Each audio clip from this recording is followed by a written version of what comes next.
Hello, everyone, and welcome to the first episode of the Church of Failure.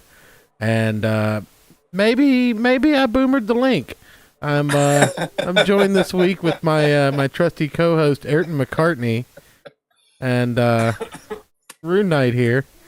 And I'm definitely as much as things change, they stay the same. Right.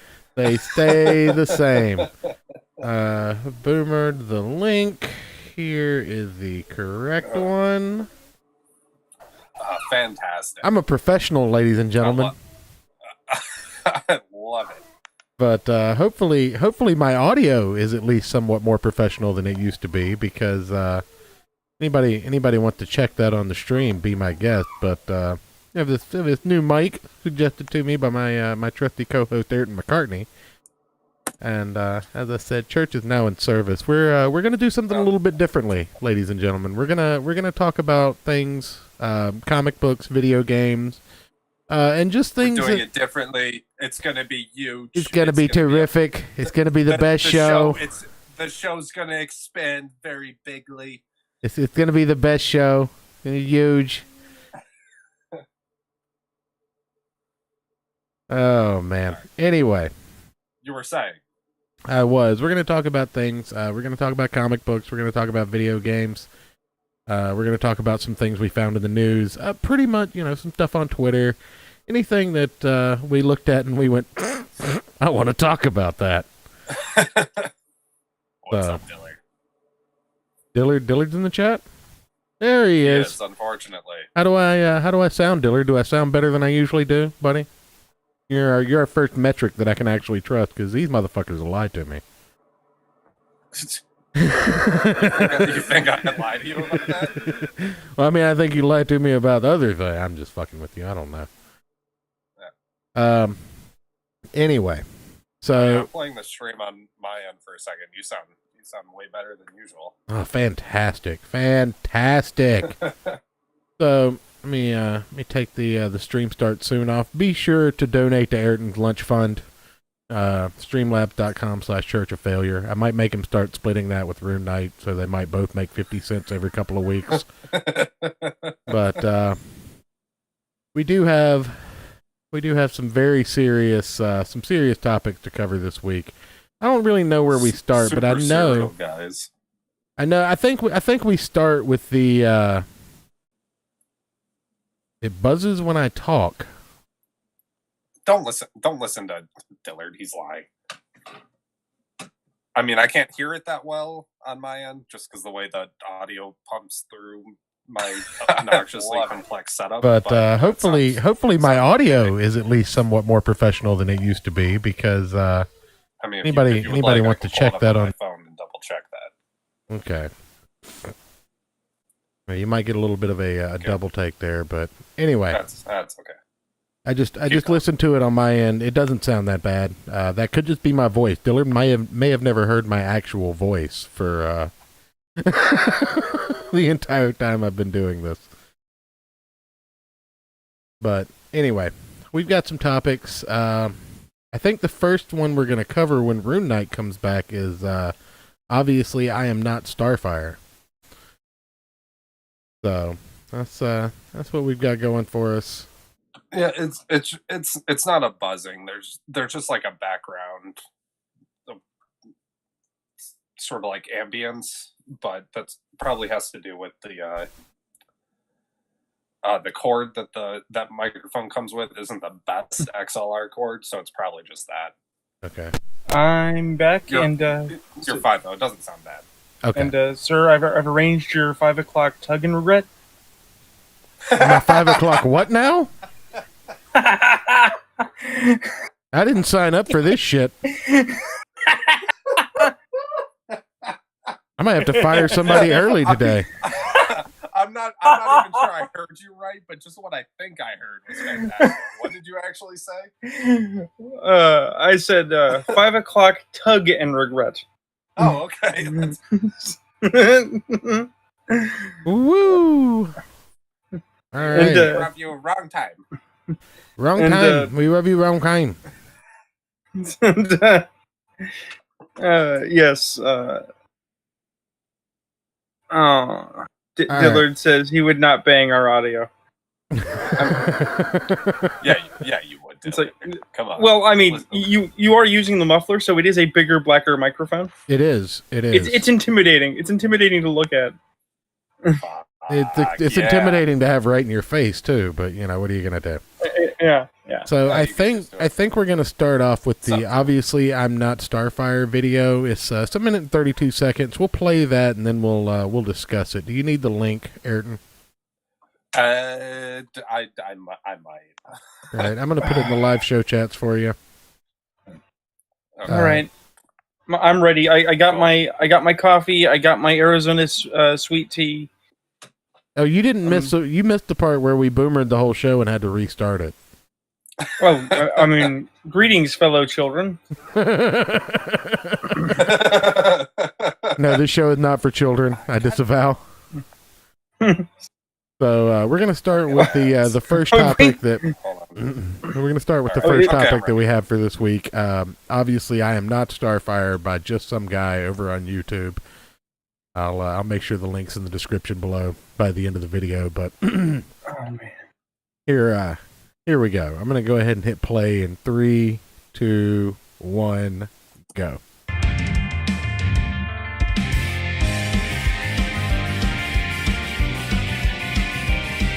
I really do like his opening. The art's good. I think he draws it. Here we go.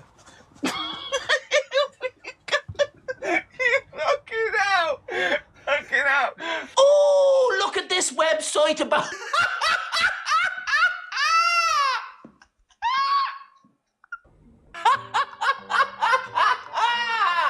Oh God.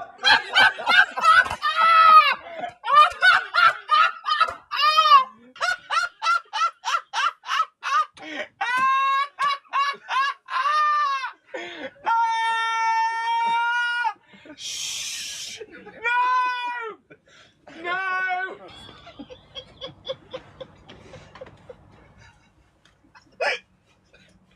Right. Okay. Carry on.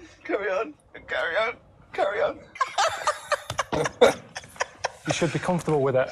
Just there you It's a go. good rule of thumb. I don't get it. You don't.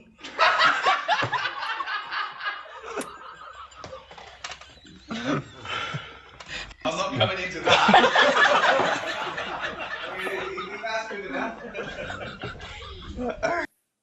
All right, so that's obviously I am not Starfire by just some guy over on YouTube. Good channel. Go check them out. Yeah, obviously go check out just some guy. How's it going, Drew? Good to see you, buddy.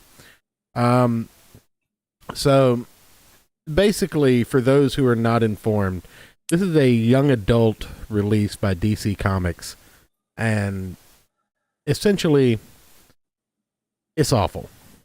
Are we sure it wasn't released by Marvel? With how bad it is? As a sabotage for DC, like they just disguised it as a DC property. They were really trying hard to do it. Well, they just in my opinion, as a long-term Marvel kid, and observing that DC is always trying to catch up with Marvel, it's really a race to the bottom. So it's just DC trying to copy Marvel's descent. Okay. All right. Well, don't take my joke and make it make sense. I actually I have a theory. And I think it's a great theory. It's a beautiful theory. I think that we figured out that Edna from The Incredibles had an affair with Carl from Aqua Teen Hunger Force. Aqua Teen Hunger Force, and that is the child that Starfire adopted. It's from that episode where he had the clown wig and he had the super hair. Right. Right. That's listen. I'm not saying the globalists and the Freemasons and the Illuminati are behind the conspiracy, but tonight, if you look at the shape of the curl, 12 centimeters from the top of the left side of her head, you can definitely see the triangle shape of the all-seeing eye. Ayrton McCartney with their tinfoil. Now, RuneKnight, you brought this topic to the table. What did you have to say about it? Oh, Jesus. I have a strong sense that you have feelings about this. Well, the thing is let's put off to the side all of the obvious, that this is a terrible idea, that this is bait, that this is not a good superhero story because it doesn't emphasize any of the traits that superheroes are about. It's according to at least the Mary Sue, which I linked in, is this gripping narrative of a 17-year-old rebel and living in the shadow of her bubbly, famous mom, and moms and daughters. So all the things that the young kids want to buy. The thing that bothers me about it is literally the half-hearted pandering and the lack of context. Okay, I am a creepy little goth kid. I'm specifically a lit goth. I am the kind of goth that sits in the corner and reads books about death. And, I have had black fingernails before. The only reason I don't do them now is just it's too much of a pain in the ass to paint your own goddamn fingernails. Okay. And it's not like... saying I'd judge you for that, but I'd judge you for that. Oh, no, it's okay. Feel free. Feel free. I just don't care if you do. Right. It's okay to judge someone for that. The thing is that, it takes more than dressing like Wednesday Addams to actually be a goth. And we're not even going to get into various subcultures and substrata and various pretentious, made-up corporate versions of things. Just, what is this? This is a chubby kid in black who's mad because her mom is popular and pretty. That's not something to actually be mad about. That's not what goths are into. And that ass, yeah. That's not what goths are into. That's what emo is into. That's emo punk bullshit. And nobody likes emo. Nobody. True. Yeah. But the lack of context element is you have this author, and I don't know anything about them other than they've written a couple of other things. Something called Laura Dean Keeps Breaking Up With Me, Harley Quinn Breaking Glass, and the artist apparently did a thing called Zatanna and the House of Secrets, and if you go to their portfolio, you can see the cover, which looks like the same kind of Scooby-Doo quality painted folderol. Yeah. The thing about the context is that if this is supposed to be an empowering message for young people, mm-hmm. we don't need Discount Raven. We don't need Diet Raven, because Starfire has a screwed up enough... That's a diet. That's full fat. So what is it then? Raven Zero? Well, Raven. Mr. E makes a point in the chat. He said it's a great marketing ploy for Starfire. It has people talking about it so much more than if the daughter wasn't a dumpster fire. This is true. This is 100% true. But if that's if that's what you're stooping to, then your marketing department needs to be fired. If controversy is the only way you can market, then you're fucking it up. Or stop supplying heroin to your marketing department. The thing is that anyone who's actually familiar with Teen Titans knows that Starfire and her sister were kidnapped by aliens being kidnapped by aliens, and experimented on against their will, and that's where their superpowers come from. Okay? Yeah. For people who like to make rape narratives, we're going to pull out the big R word right now, and talk about empowered women overcoming struggle, Starfire already has and is a positive person in spite of tragedy. And her sister is a hate-filled monster. So that's, there's your family narrative. We don't need the daughter. And it's not even her actual daughter. She already had a daughter character that they're just not using, so that they can make this self-insert for the author. And that's the obnoxious part. They could just do this better and don't want to. Right. I've seen it so much in comics Twitter, and there's been talks about it. People have been doing I redrew this challenge on it again. And it sticks in my craw that this is what we've come to in comics. That if what Mr. E in the chat is saying is the way that people are marketing this, then I mean, you need a new marketing department. Again, it's okay to use controversy to market every once in a while, but if that's your only point of marketing, which that's been the excuse that a lot of people have used for a lot of the stupid shit the comic industry have done lately, then you need a completely new marketing department. If you can't sell based on quality, if you can't sell based on, merit, and you have to have something that people just go up in arms about, then what's the fucking point? Just stop selling things. Because eventually people are just going to get tired. And honestly, I don't know how well that works for a situation where you're like, okay, well, now we want people to actually buy things. Because if most of the attention you're getting is negative, wouldn't that make people not want to buy things?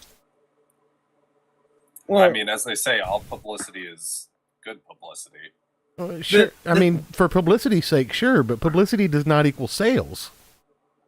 The thing is that we have this fundamental problem where short-term sales based on outrage are high. It spikes. People are interested. But there's a blindness to the idea that you can only do that for so long. Marvel had a good run for like 20 years where every issue was the issue that will change the entire Marvel universe. Right. But eventually people stopped believing that line because they knew that line was BS. Well, how many times does DC think they can get away with outraging us before our outrage outweighs our interest to buy and we just stop buying? They need to establish properties that will buy long-term, slow profits. Well, so here's the thing: is marketing people are morons. That's just plain and simple. I've dealt with these assholes for years. You know what I do for a living, right? Okay, big you're kind of marketing. You mostly do like. You know what Drew does for a living, right? Okay.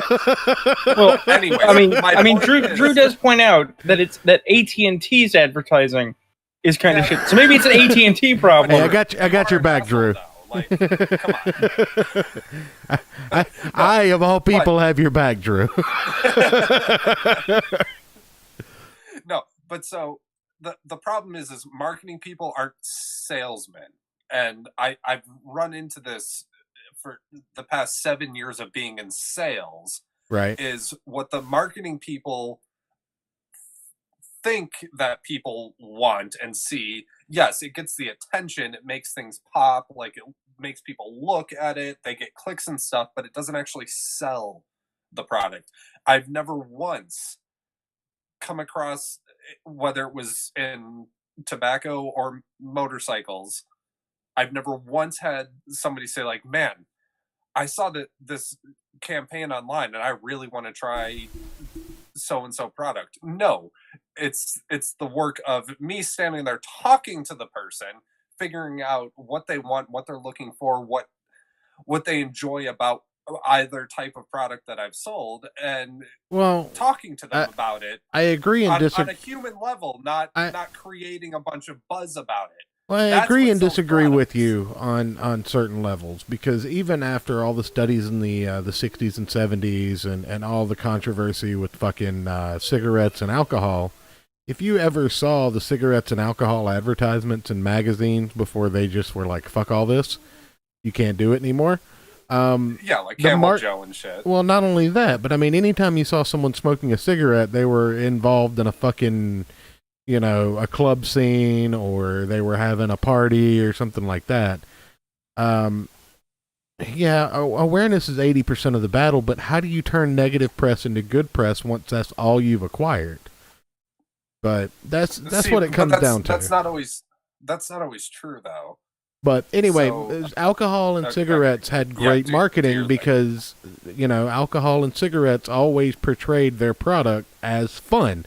Like, if you have this product, you're going to have a good time. And that's why those two industries, even though it's literally two things that are proven to kill you and are highly addictive, they're the best marketed things around. Now, comic books aren't quote unquote as addictive. Like, you don't have to have a comic book or else you go into DTs. But, you know, comic books have a collectible nature. Anybody with an addictive personality is going to want to read more and more and more, and they're going to stick with the product. So you still have some kind of psychological awareness to that. But if your marketing is all, oh, well, anybody that knows anything about comic books, negative press is changed into victimization, support momentum, the target demographic is a fat loser, unattractive lesbian. I was wondering how you were going to cover that one. Fucking out of the park, didn't I? Well, I liked it. Well, here's the thing, as I see it, is if we really wanted to be cynical, if we want to put on our tinfoil hats for a moment. I mean, we do. Wait, it is entirely possible. I know. It is entirely possible that somewhere, at some level in administration, someone said, the fans are angry. And somebody else said, that's good. And they said, but why? And this person explained that by making them angry, by stirring the outrage and letting it stew, right? When they appear to make a better decision, you know, when someone gloriously returns, when they return to form, right? Then the resultant counter explosion of excitement will be even bigger, right? Because, oh, look, they fixed it. My special interest was met. Oh, this artist is back. Oh, this writer is on my book. Oh, I'll give you all the money because I'm a mouth-breathing idiot who will do whatever you want. And it almost works in the sense that it works often. But it's still a gamble because if you damage the consumer trust in your product enough, they just won't buy it, no matter how well you try to repair its reputation. That's why certain properties end up sitting fallow for like 10 years, because they have to wait for people's angers to cool long enough to say, hey, you want a new movie of this kind? Or they have to push a reboot. And unfortunately, comics burned their reboot bucks a long time ago. Right. Well, see, and this is the thing I was going to bring up about what Drew said. Awareness is 80% of the battle. I don't know if that's necessarily true. So, in the cigar industry, one of the companies, which is Ovea Negra, which is a very, very small company out of Esteli, Nicaragua. And one of their lines is Black Label Trading Company, which, Church, I think I've sent you at least one of their cigars before. Probably. I think it was the Lawless. But anyways, they're very, very small. And you know what? The roller marketer, owner, or not roller, lead blender and stuff. It's all one dude. Okay. And very, very small. Well, guess what? Versus these brands that have been around for nearly 100 years, in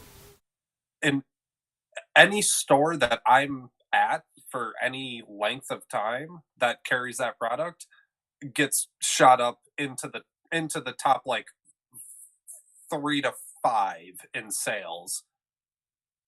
Not because of marketing awareness, but because they're legitimately one of my favorite brand of cigars that might go to smoking. See, Dan agrees with me, but that's the key. It's that Black Label cigar that I love so much. Yeah, I think I still have the band for it. Yeah, I think I sent you the Lawless. But anyways, that's the thing in sales. It's having a person that can champion a specific product who legitimately enjoys it. I'm not a fan of the whole like bullshit sales pitch, but I'm not going to get into my sales technique. But I legitimately enjoy all of their products, and I just honestly talk to customers about them, and they end up trying them. And because it is a quality product, they come back and buy more. I think it was the Salvation that I liked so much. Oh, was it the Salvation that I? Yeah. The thing is, I think Drew has the right of it. And keep in mind, this is the person I almost had a screaming match with. So, if I agree with him, this is strong. Yeah, everybody has screaming matches with Drew. That's his thing. Drew says that they aren't playing the long game. They're looking for a fast fix to justify their forced diversity choices in staffing. I think that's 100% true, and I think that the fix is following the staffing, not the staffing following the story. The stream, be my right. Okay, which is where the problem comes in. You do something stupid, right, to justify something you did stupid previously. That doesn't work. You can't follow bad with bad. Well, before we get locked into this topic for another half an hour, let's give our final thoughts. Final thoughts on not Starfire, ladies and gentlemen. I'm gonna go into liver psychosis if you don't take that image off the screen. It's not the hottest thing you've seen this year? What are you talking about? No. Starfire doesn't even look good in this picture. What about you, Joe? I think it's going to be a utterly forgettable flash in the pan, cost DC hundreds of thousands of dollars, and we will never hear from this writer again. Okay. All right. Well, we can... Don't get my hopes up. We can only hope. So... Dan, I will kick your fucking ass. I swear to God. So, I think the next thing we're going to cover is something brought to the table by Mr. Ayrton McCartney. Ooh, which one? We're going to talk about the New York mayor. On the floor. Ooh, fuck, yeah. All right, we're going to talk about the New York mayor. So I'll go through the article real quick. Messina mayor caught in drug sting issues statement, I want to apologize. Messina, New York. Timothy J. Courier, the former police chief and current mayor of the village of Messina, said he is taking a leave of absence to seek professional help after his arrest on drug charges. Courier led deputies on a car chase and threw crack cocaine out of his window of his car before his arrest Tuesday, according to the St. Lawrence County Sheriff's Office. He was the police chief in North County Village for 2 decades before becoming the mayor. Courier, 55, issued this statement. Some time ago, I made some poor decisions that unfortunately led me down a path resulting in my arrest on Tuesday, December 1st. Panama Red. Bet you did, Panama Red. I cannot express how embarrassed and disappointed I am in myself for my friends and family. I just want to apologize. You got caught, you asshole. I want to apologize to my family and friends who continue to show me unconditional love during these difficult times. And especially Daquan, my drug dealer. Oh, fuck you. Please remember the Village of Messina employees and staff do incredible work for this community each and every day. My poor decision should not reflect negatively upon them in any way. I have spent 32 years in public service working with the citizens of Messina and of North County, and I have always appreciated their trust and support. 23 of those 32 years, I can't remember. I hope and pray that I will have the opportunity to regain that trust. This morning, I informed Deputy Mayor Matt LeBeer and the Village Administrator Monica Chatlin that I will be taking a leave of absence from my position as the Village of Messina Mayor so that I can seek professional treatment. Deputy Mayor LeBeer will serve as acting mayor in my absence. I ask that you respect my family's privacy during this difficult time. Courier was charged with 7th-degree criminal possession of controlled substance, a misdemeanor, and released to appear on a later date. His arrest was part of an undercover sting by St. Lawrence County Sheriff's Office. A bystander caught the arrest on video. Facebook post is no longer available. Now let me just put this out there. 7th-degree misdemeanor. Motherfucker had a bag of crack that he couldn't swallow, so he threw it out the fucking car window. He led the police on a chase. If this was a black dude, he would be dead right now. Yeah, no, that's only 3/4 mile of a chase before he threw the crack out and stopped. No, that's my question. Is you're the mayor, you have a fancy lawyer, right? You can plead this down, and he white. Why go on the car chase, which is going to aggravate the entire scenario, for a gram of rock. Well, it wasn't just a gram. It was a bag of rock. Right, but no, it says in the article that he tossed a gram out. I thought it was a bag. Let me check the article. It said a gram bag, I think. Courier also allegedly tossed about a gram of crack out of his passenger side window. It says in this article, threw crack cocaine out of his window. Why didn't he just eat the shit? Or stick it up his butt. God almighty. Right. But yeah.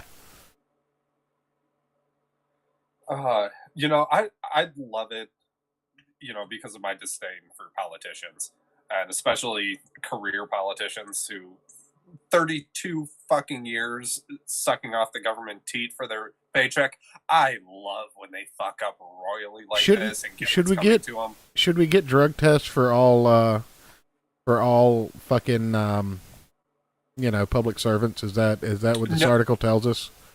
No, they need to keep taking drugs and just get caught and thrown in jail. That's way more entertaining for me. Oh, Jesus Christ. Come on, do you guys not remember the mayor of Toronto? Oh, absolutely, yes. No, I was actually about to ask that. It's like, is it possible Rob Ford 2.0, baby.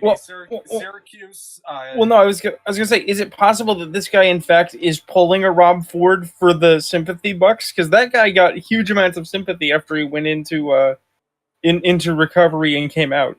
Oh, probably. But I mean, wait, did he keep his position? Rob Ford? Yeah, he was still mayor when he was in rehab, I think. Well, yeah, but I mean, did he win his next election is my question.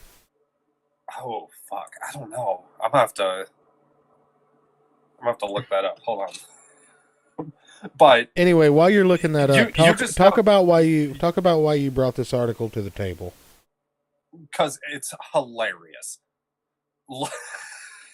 Like I said, I have such a disdain for politicians and people that want to work in the public sector. Just utter disdain for it. The fact that, you know, because they're the ones making the laws, fucking us, the rest of us over, you know. Okay. All right.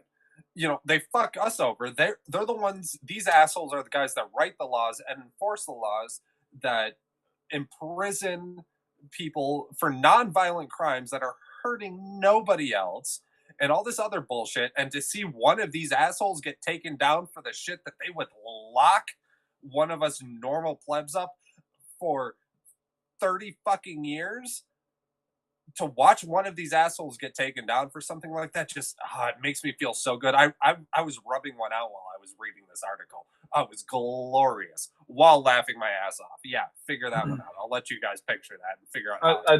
I'd rather not. I'm hoping Church returns to fill this dead air with something better than the vision of you rubbing one out while laughing, presumably covered in green Jello and reading the Constitution like Dennis Leary. Wild Larry appears. I jerk off with a copy of the Constitution.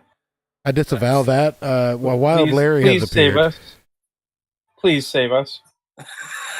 So save us from Ayrton's. How's it going, whatever. Larry? My libertarian rant. How's it going? What brings you to the show? Well, I saw the new format. Yeah, was a thing. Yep. I haven't paid attention to the Discord where I'm sure you discussed this idea. I did not actually. I just sprung it on Ayrton and RuneKnight in the last 2 days.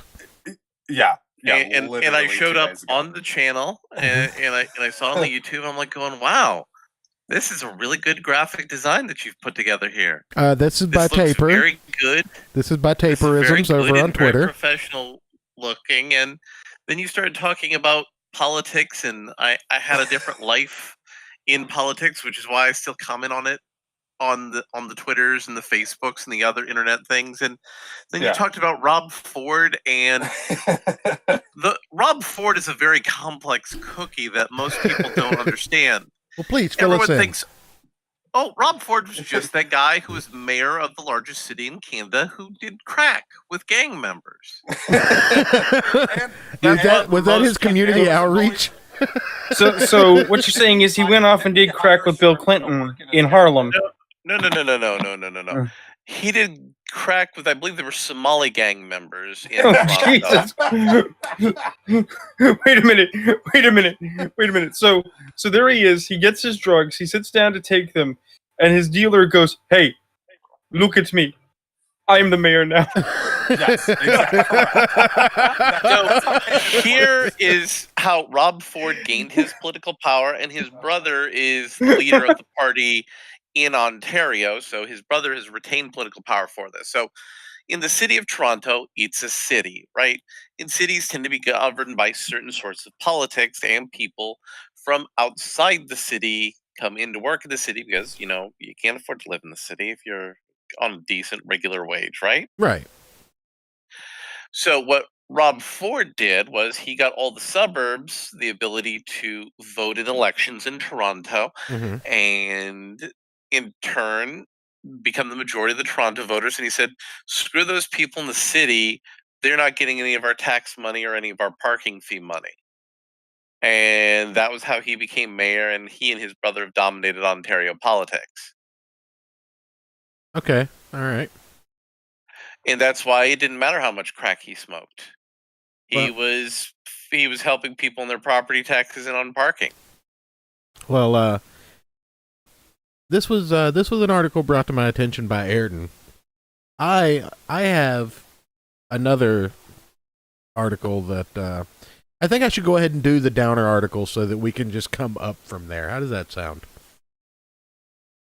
Okay, sure, why not? All right, so Russian YouTuber Stas Reflay arrested after girlfriend dives in live stream. I saw this story earlier this week. Yeah, I sent this to you. Oh, that's right, you did. He got donations that told him to push her outside, and she was pregnant with his child and got hyperthermia and died on live stream. And after he realized she was dead, he continued streaming. Hypothermia. Yeah, so hyperthermia with being set on fire. No, I'm Southern. It's the same thing. So here's the real question. Which is more likely, YouTube setting up rules that reasonably prevent things like from this happening, or Red Rooster actually arriving to everybody's hands like it's supposed to? Well, we'll talk about that. We'll talk about that real quick. Let me run through the article. A Russian YouTuber has been arrested for allegedly live streaming a horrifying video with his near naked pregnant girlfriend died after his viewers paid to see her husband paid to see her abused, according to a report. Stas Reflay 30 forced Valentina Valia, I'm not even going to try, 28, who was wearing only underwear into sub-zero cold after a viewer paid him $1,000 to carry out the sickening act. East to West News reported, citing Baza Media. The woman died of suspected hypothermia, according to the report. Reflay, whose real name is, I'm not even trying, continued recording even after he realized that his girlfriend was half dead on a balcony at his home. That sounds more Ukrainian than Russian. In the village of Ivanka near Moscow. East to West reported. Valia, are you alive? He was heard saying as he tried to revive her on camera. My bunny, what's up with you? Valia, damn, you look like you were dead. Bunny, come on, tell me something. I'm worrying, damn. I don't feel her heartbeat, he continued. Reflay then told his tens of thousands of followers, guys, no pulse, she's pale, she's not breathing. He pleaded for her to wake up, telling her, I love you. In a previous broadcast, the boyfriend from hell who receives online donations for his sick stunt showered her in pepper spray, according to a news outlet. Feminist activist... I mean, that's a standard radio gag, though. What? Pepper spraying people, tasering. Oh yeah, Baked Alaska has brought that one back to prominence. So, I think so. Zapping people. So, would you like to know what the average monthly income in Russia is as of 2019 in U.S. dollars? Cents? Sure. No, it's between $383 and $639. Oh, fantastic! Okay. So $1,000 donation. This motherfucker he literally killed his girlfriend for 2 years worth of wages. Basically, like three months. Finishing up the for 3 months worth of wages. Finishing up the article, a feminist activist, Liza Lazarson, slammed YouTube for prohibiting the spread of nipples, but showing scenes of violence and cruelty against women without problem. Woman dies on air and the audience sends donations to the killer. This must stop. Such videos are calmly broadcast to the world, meaning something is broken. Until this is fixed, censorship is necessary. And this is where I have a problem with this article. Yeah, no, it's Okay. back assward. Yeah. So Reflay face with... Like, I have a problem with the girl dying, but, I mean, censorship wouldn't stop this. Like, unless YouTube... No. Go ahead. No, Church, you're thinking about this all wrong. Oh, okay. Well, I think about everything all wrong according to Twitter. Right? They can't apply American standards to Russian YouTube content, because if they did that, then they wouldn't make as much money off of Russian YouTube. true. And if they applied American standards to Russian YouTube, they'd also have to apply them to Chinese YouTube or Middle Eastern YouTube. Right. No, I think the problem here is somebody donated $1,000 in a super chat, I assume, or a Streamlabs link or something like that for him to do this. How is YouTube censoring him? It would have happened anyways. Yeah, no. See, Right? the problem is not censorship, because censorship just isn't the answer. The problem isn't even YouTube, and I hate to defend YouTube for being so stupid. Aw, shit. Okay. All right. No, We got a corporate the discount problem here. it gets crazy. I'm going to go the crazy route. It's not the problem. Isn't even the asshole who put his girlfriend out on the landing, and that's No, fucked up. that is and a problem. It is a problem, but it is not the problem. The problem with a capital T is the fucker who put up money to have it done. Now, I just want to know where did this asshole get $1,000 to give to some Russian dude? But here's the thing. Outside like it's a Here's the thing, though. Seriously, it's not even just this society. It is most modern societies. If you pay someone to commit a murder, you are a murderer. You are culpable. Right. But this is Russia, a country where they're in the top 3 in alcoholism, suicidal depression, heroin usage. But here's the thing. And they're at the top of using crocodile. Yeah, but here's the thing. Because the article specifically said, we actually some friends of mine and I dug into this. We looked around. It was $1,000, not Australian dollars, just dollars, which is usually us. Okay, he wasn't given 1,000 rubles. Right. Right. Someone somewhere else, possibly not Russia, gave this man money to commit this murder, and that's the unpardonable part. Like, I mean, but the thing is how do you Russia have dollars lying around to just send to some asshole in Russia to put his look, girlfriend out on the porch? you're a Russian billionaire, and you want to see some, white trash Russian chick get killed. Just send $1,000 to someone on YouTube. I mean, okay, fair. I still want to know who the donator was. It was probably Putin. No, see, Putin likes hot young chicks with turkey tits. No, Drew, this is not the form of. He likes it being alive. Let me finish this. Let me finish this article. We want to endorse. We want to give Russia condoms. Let me finish this article real quick. Reflay faces up to 2 years in the slammer if forensic experts prove that the woman died of hypothermia, according to the Mirror, citing reports about law enforcement. Information will also be checked about possible unlawful action against the deceased by the young man whose house the body was found, the Russian investigative committee said. Well, no shit. The YouTube rep told the Mirror, "We're shocked to learn of this tragic incident. This type of graphic content is not acceptable on YouTube. Although the original live stream did not take place on YouTube, we quickly removed re-uploads." Now, wait a minute. Hold on. The original live stream did not take place on YouTube. Well, where the fuck did it happen? Probably D-Live. So... Or Stream Me. The Stream Me's been dead. So there's... hold on. And again, like RuneKnight said, I hate defending YouTube in this situation. As we're on YouTube, literally broadcasting to people. But if the shit didn't happen on YouTube, why is YouTube fucking mentioned at all? Because they want to support the corporations and their goal of striking down wonderful content like the Church of Failure. Oh, well, you know, Kiss ass. I mean, they by all rights, they probably should have by now. Let's be fair. I'm surprised we're still broadcasting, by the way. Oh yeah, like 2 years in, I just well, you know, we're here. I'm just I don't assuming at some know. I point didn't we're do gonna anything. I assume at some point I'm gonna like drive my RV down to Toadsuck, and we're just gonna have to do like pirate radio because we're gonna get kicked off. Of Yeah, we're just gonna be on CB in the back of a van somewhere. Exactly. Rubber ducky, come in. I mean, We'd probably have more listeners on CB, to be honest. I could probably broadcast through CB with the right connections. I hate you so much. Anyway, I might try that. I have a CB radio somewhere, actually. there's the They're planning to sell old radio frequencies so you could do that and do radio broadcasts on lower end band. Yeah, it's a goal of the FCC's that they've been trying to put together. Really? I have some friends who do some niche libertarian radio content who are wanting to basically buy up large blocks of those radio bands once they become available for commercial broadcast. They better beat out Alex Jones. No, they actually have the same distributor as Alex. When Alex had radio distribution, GCN or whatever. Yeah, So, yeah. There's some photos of the deceased.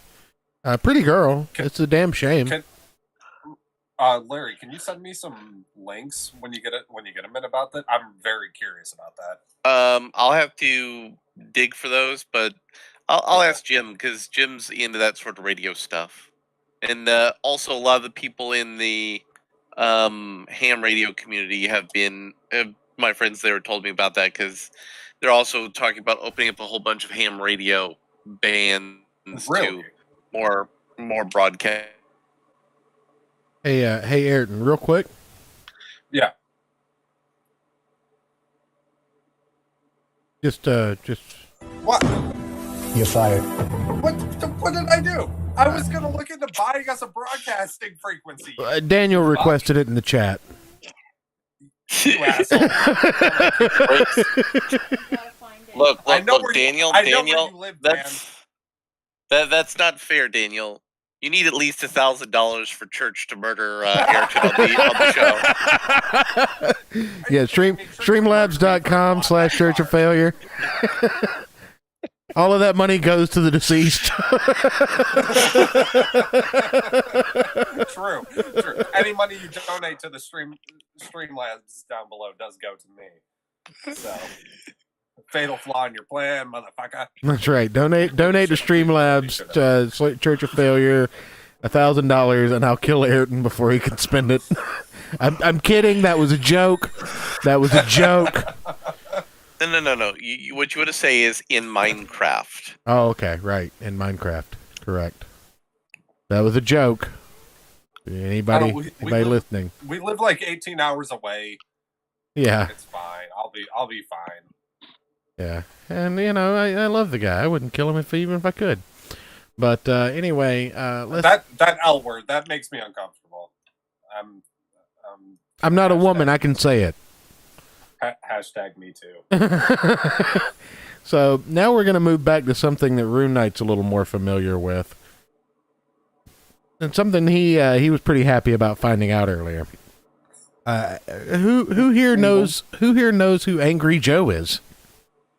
He's a very mediocre YouTuber. Oh, nope, Matt, wrong. He was a very mediocre YouTuber.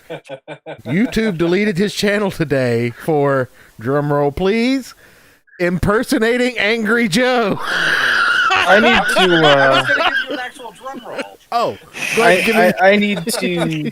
I need to get more of that leftover Halloween candy for this bullshit. By that he means pills.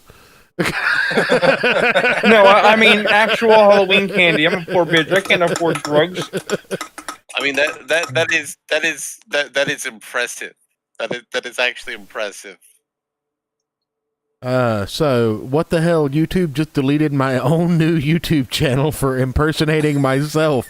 I submitted a request, an impersonator channel, or I submitted a request, an impersonator channel with 0 videos created in 2015 that was impersonating us, and they nuked the wrong channel without checking which one was the right one. What the fuck? And he's got an email here.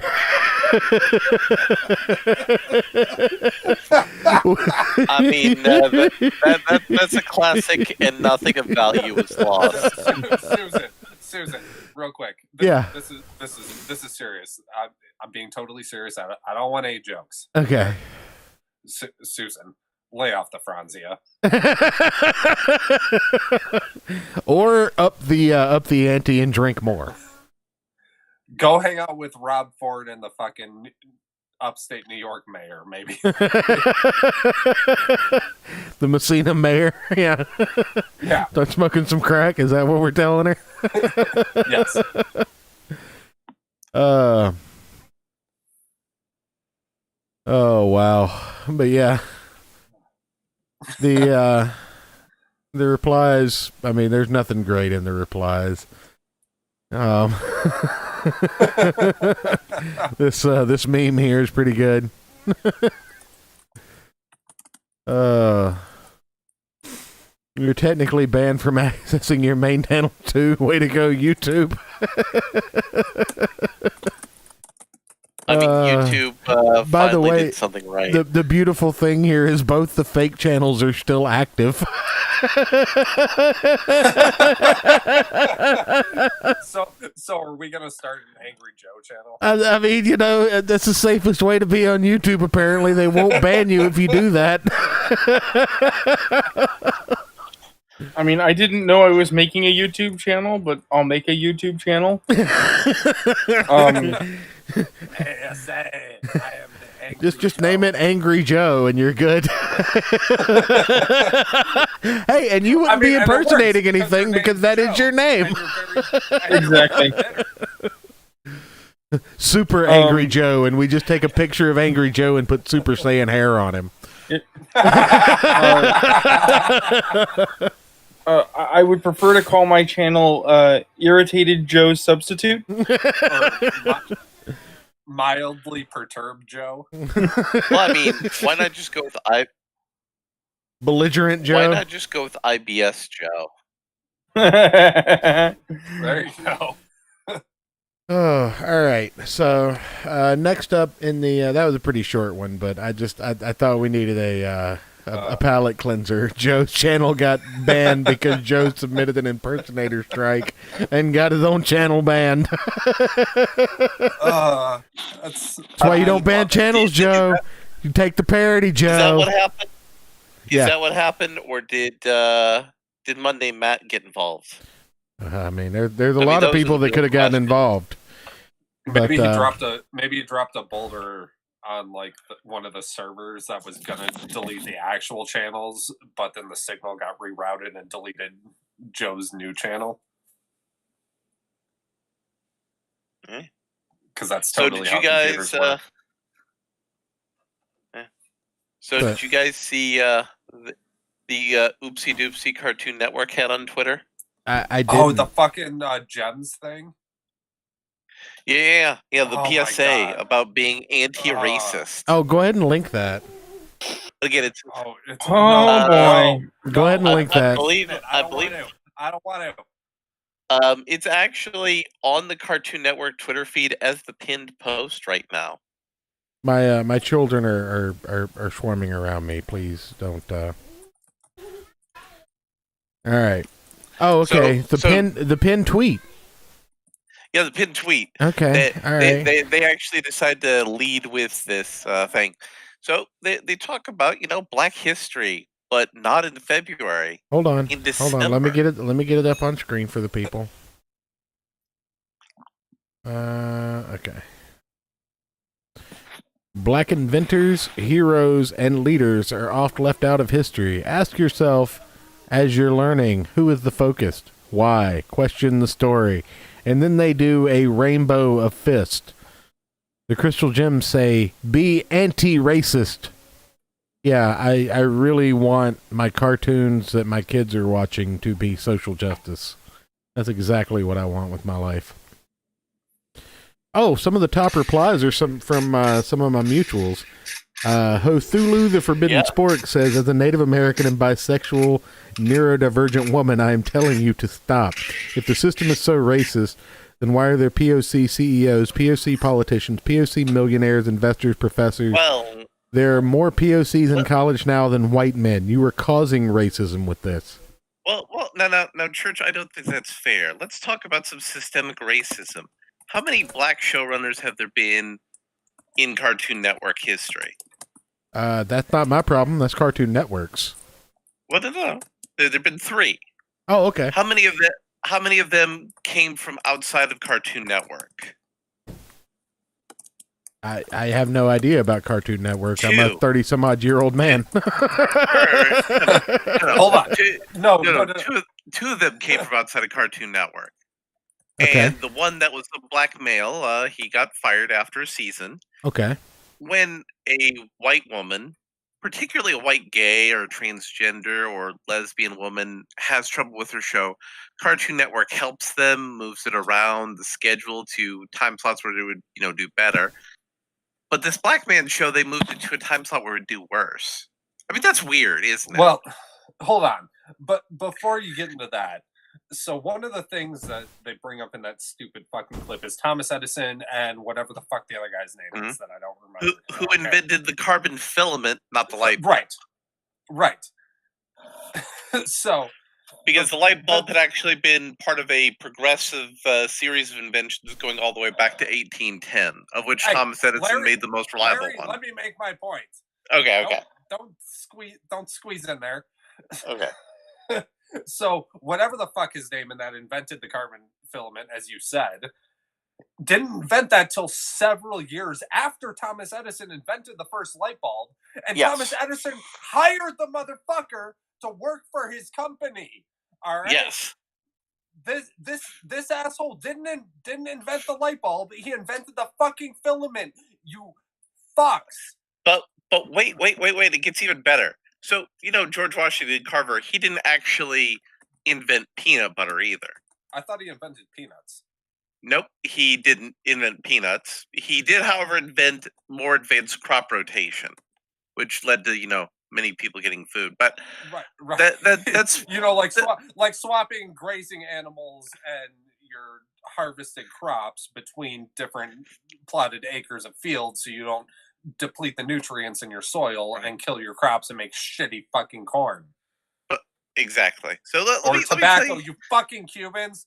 Rotate your fucking fields, you assholes. Your cigars suck. Sorry. They do now. Yeah, I hate Cuban cigars. Let me tell you another interesting little thing about systemic racism at Cartoon Network. Please. You remember the voice actor for Frylock? How he had to do 2 GoFundMe's because he almost got evicted from his house because Cartoon Network didn't pay him enough money. They didn't give him any residuals because they paid him scale in Georgia. Versus paying him the California rates, which they paid many of the white actors on the show. Wow. That's fucked up. So, it's kind of funny. Now, we of course have the white one of the Crystal Gems. Now, white is encoded, white is in... Pearl is clearly voiced by a white person. Are we talking lowercase? Are we talking lowercase white or undercase white? Well, no, she's big white because she's a Pearl. Oh. She's uppercase white. No, you can't uppercase white ever anymore. You can only uppercase black when you're talking about black people. Color. Look, I just want to say something real quick here. I don't care about Steven Universe. I have never cared about Steven Universe. I tried to watch Steven Universe once, and the only episode I ever saw was about fries and was garbage. Okay? Well, the fry people actually ran a fry store that just sold fries. I believe that Cyanide and Happiness... Easy Peasy from Encyclopedia Dramatica has a pretty good video about that. He does. I believe- previous Encyclopedia Dramatica, didn't he? I believe that Cyanide and Happiness today put out a video. I'm not going to make you watch the video, but I did bring up the original comic that they were referencing. That is the perfect. That in the Discord. I did, Today? which is the perfect answer to multicolored fist flying in the air. Mhm. Okay. Go ahead and get to your point because No, that is the point. okay. Like, look at the image. It sums up everything I have to say about it. Live show chats. I'll pull it up Yeah. on stream. Give me a second here. But let There we me go. tell you something else fun about the world of Steven Universe. So within the fiction of Steven Universe, there's no slavery. Slavery never happened. Nor did World War II, nor did anything bad in human history. So why is Pearl lecturing children on Black history?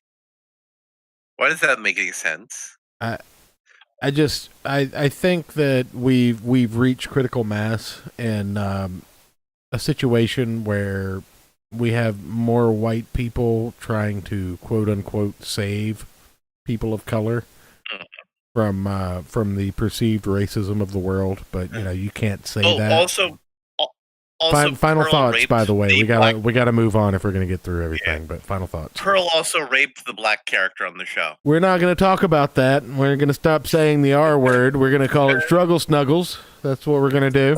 Exactly. Their in-show term is fusing without permission. Oh. Look, they can't struggle snuggle. They're rocks. Anyway, moving on. We have another article brought to us by the illustrious Ayrton McCartney.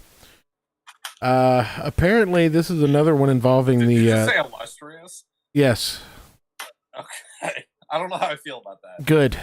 That's what I was going for. I just struggle snuggled you over the interwebs. Ex-model wins £200,000 legal battle after police officer filmed her and her daughter sunbathing naked using a helicopter camera. In case you guys haven't noticed, there's a pattern to the articles I brought today.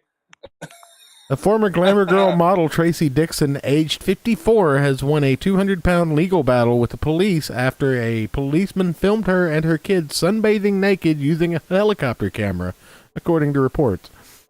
Tracy Dixon sued South Yorkshire Police Department after claiming police caused her distress as they have not revealed how often she was spied on by said policeman.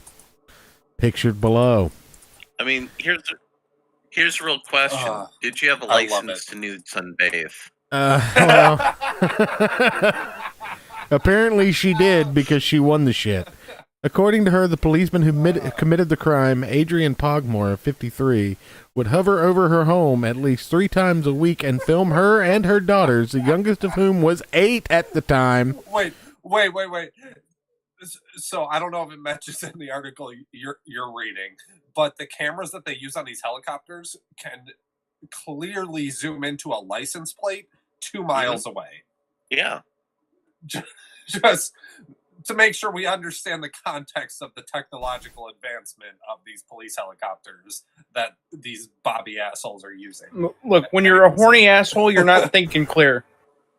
Yeah, but he's filming clear. Tracy, who is a Well, I mom of mean- 3, took legal action after Pogmore was jailed for a year in 2017 after admitting to 4 counts of misconduct in public office, using the South Yorkshire police helicopter for sexual spying. Police force has reached a settlement with Tracy, the Mirror reports. On video taken in 2007, the police helicopter had circled Tracy's home as she lay naked and on a sun lounger. The statement from South Yorkshire Police said all parties are bound and under the confidentiality schedule relating to these proceedings. All criminal, civil, and misconduct proceedings have concluded. Tracy previously said of Pogmore, he's a taxpayer-funded pervert. That's a hell of a job, isn't it? While he was flying around for his own sexual kicks, criminals were on the run. In October of 2014, South Yorkshire Police told Tracy that they had discovered footage taken by Pogmore of her sunbathing naked in a secluded garden of a remote home. Pogmore on Look, Arabs. look. Okay, go ahead. Look. What's better, this guy filming her and her daughter naked, or going and arresting people for making bad comments on YouTube and Facebook? How about neither? It's better than that. Not only did he film this chick, he also filmed a. I'm getting to that. Okay. Pogmore, an Air Observer, worked as part of the South Yorkshire Police helicopter crew. He also filmed another couple and also used the $2 million chopper to film his swinging pals romping on their patio for 8 minutes. Wait a minute. I was going to make a joke, but now you're telling me it's real. Yes. This was literally a helicopter of Keystone cops with a bunch of cops hanging off the side, all with cameras taking naughty photos. Yes. Yeah. 2 other police officers and 2 pilots who were in the helicopter were cleared of misconduct, according to the Mirror. This is not a Babylon Bee article, which I almost posted one for the show. This is not. When Tracy was told the identity of the officer, she was horrified to realize they had gone to school together in a nearby Rotherham. She also found out he filmed her in her garden for up to 5 years after the policeman tracked her down. Tracy has previously said she believes that there are more tapes of her naked, even though she was only shown the one. So here's something fun Here's a fun thing for you about all these CCTV cameras that have been everywhere for the last 20 so years. Mm-hmm. How many crimes were stopped by those cameras? 0. I mean, how many probably criminal not very many. investigations? No, 0. How many crimes were the investigation started by something that was seen randomly on the cameras? 2%, maybe. No, also 0. Really? Yeah. But like you know, just hey, in London or in general? Because in general, because I've definitely given like CCTV footage to cops. Oh yeah, a couple times. No, the cops ask for it, but they never start the investigation because of it. Right. Okay, that's fair. So yeah, so that's the thing. So it's not actually useful for catching criminals, but it is very useful to be a perv on chicks you went to high school with. Of course it is. Yeah. I mean, now I have a question.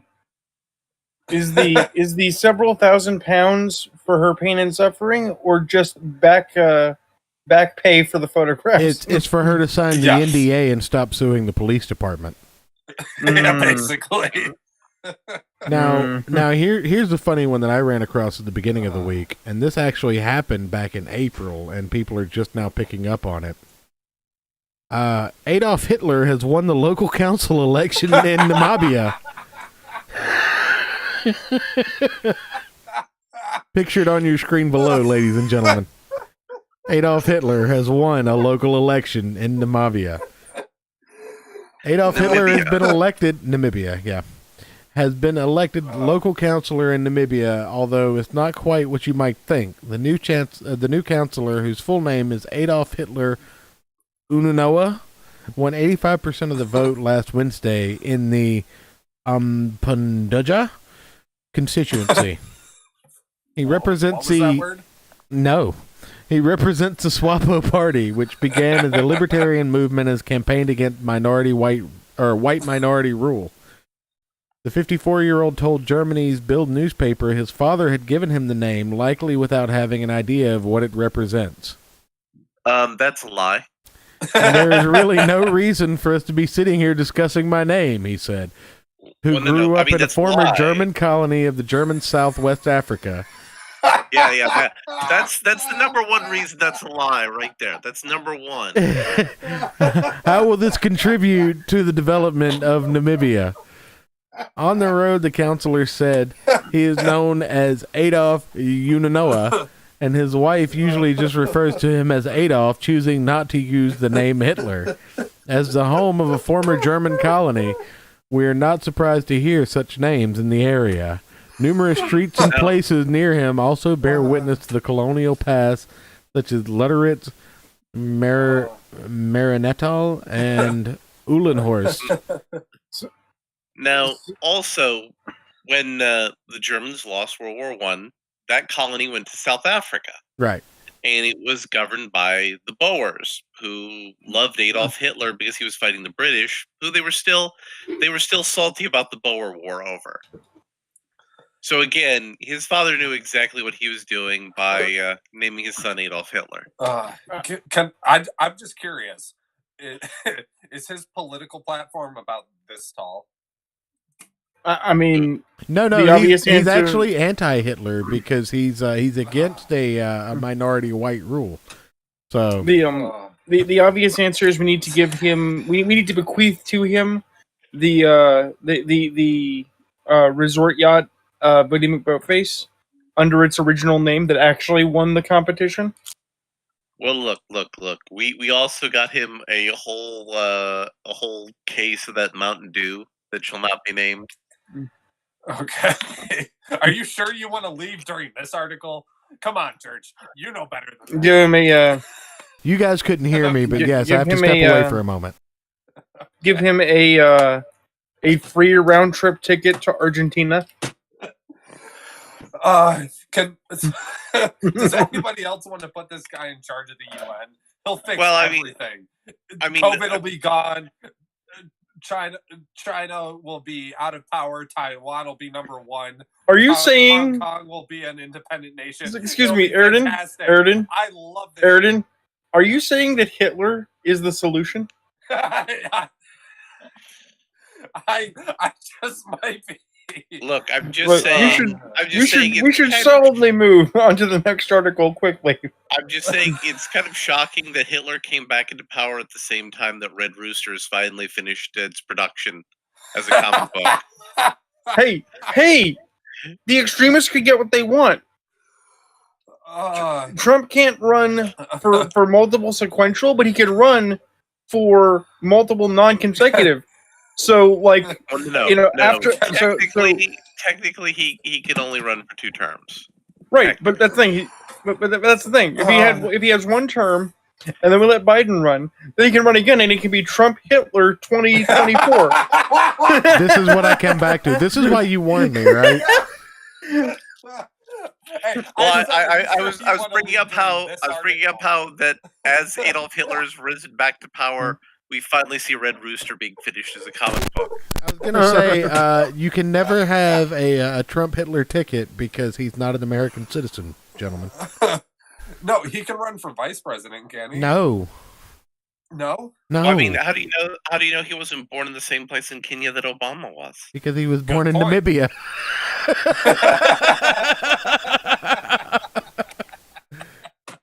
Oh, Jesus Christ. Yeah, I'm never leaving you guys alone again. All right. Yeah, no, we should move from this quickly. Okay.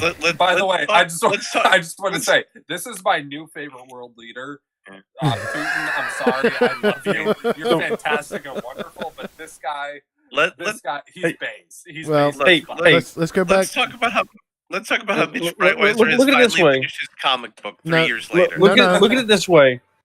If Sid Meier's Civilization decides to add another leader, they can finally add Hitler and stop pretending he doesn't exist. That's right. That's right.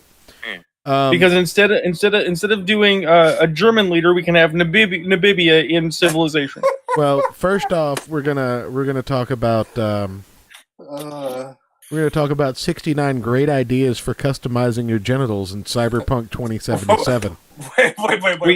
I was not consulted on this. Look, we're going into the cyberpunk post dystopian future where you don't need to be consented because the corporations have leased the rights to your genitals. Right. It's true. So in fact, Church, technically my genitals can be replaced with an advertising slogan. I'll rent my genitals out for an 8-pack pint of Guinness to the right chick. I hate all of you. Well, no, they don't want to rent. They don't want to rent genitals out because that's not a good business decision. They want to lease them. Oh, okay.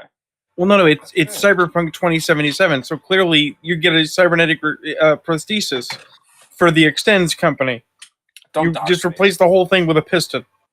The whole reason for bringing this up, and I'm not going to go through all 69 great ideas, although number 1 is a gun. Number 2 is robot dick. Number 3 is smooth like a Ken doll. Number 4 is a USB port. And number 5 is liquid metal like the T-1000. And number 6 is a flag that pops out and says bang on it like the Joker. And then an Atari CX40 joystick. Is an Apple iPhone recharger in there anywhere? There's a USB port. Yes, but you can't recharge an iPhone with a USB port anymore. True. But Let's in the see. cyberpunk future, maybe you can. 2 dicks, 3 dicks, 4 dicks. Okay, so question. So if let's say if you guys could have 4 dicks, just follow me on this. Would you want like equivalent like dick to testicle ratio? So like 4 dicks, 8 balls. No, 16 balls. Oh yeah. No, 4 no, 4 dicks would be 8 balls. What kind of dick do you have? I've been drinking since I got home from work. 2,077 dicks. 4 dicks and 8 balls, or would you want 4 dicks and still the number 60? 2 balls. Number 67 is 2,077 don't dicks. I want answers from all 3 of you. Well, I would want just 2 humongous, like 2 balls 4 times as big as my balls. Okay. Well, I mean, this is really a harder question for me because I'm used to the tabletop cyberpunk game where all of my characters are so cybernetic they don't need to have sex anymore because they've lost their humanity. Answer the question: 4 dicks and 8 balls, or 4 dicks and 2 balls? No, you just want to make the original number of penis and balls and have it be made out of a very shiny metallic No. The hypothetical is you have 4 dicks. What would the ball situation be like? Well, I mean, that's very inefficient. Look, you can't have 4 dicks and 8 balls because magic 8 balls don't work. And also, if you're gonna do that, why even have a requisite number of balls? Just have a reservoir because you're a cyborg. I'm just saying, depending on how the testicular right, but you don't even need that. You just have synthetic semen that comes out of a reservoir. Around 56 ago, this was a mistake. Around 57, I've rallied. This is my life now. 4 dicks and 8 balls. No, but the reason I bring this up is I don't understand why a game like Cyberpunk actually needs genital customization. And RuneKnight had a compelling argument, but what have you got to say on the topic, Larry? So how well do you know the genre of cyberpunk? I do not know anything about it, but it's all about. I don't feel like I need to know the subject matter to know that I've made it through 50 some odd different subject matters without knowing about customizing genitals. Well, is it like all Steampunk, is expressed. but more retarded? I'm never prompted to what kind of dick my Magic the Gathering deck has. Or my D&D character. Cyberpunk actually is the predecessor to steampunk. So steampunk came from cyberpunk, so it's less retarded. Oh. So it's all about commercialism. Sure? Yes. It's all about commercialism and how your body ceases to be a human body and just becomes, a material object possession, or to quote Jay Ballman from Nerd Crew in Red Letter Media, consume product and get excited to consume next product. And also to quote, excited for the new product. And also to quote the new European Union leader who's trying to organize our new philosophy on property is you won't own anything and you'll be happier. So you don't own your penis. It's just like, digital resource management. You have to get loot boxes to get the best penis. I've seen this movie before. It was called Repo the Genetic Opera, and it had a great soundtrack. Which is cyberpunk. Yeah, that Repo the Genetic Opera is cyberpunk. As is Blade Runner, as is Neuromancer, as is a lot of things. Yeah. Mrs. Church in the chat says a finger trap.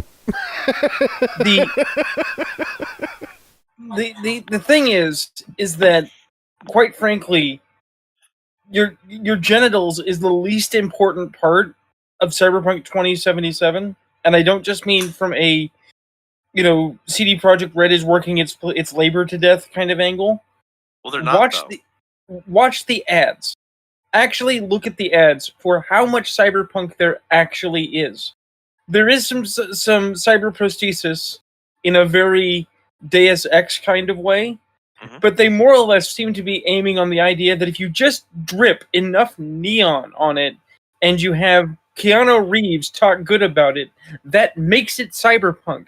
Well, this is based off of the original role-playing game, and they've Yes, actually it claims it's expanded based off of from the game. Cyberpunk. Yes, it claims it's based off of Cyberpunk 2020. I just linked in some pages from Cyberpunk 2020 for comparison.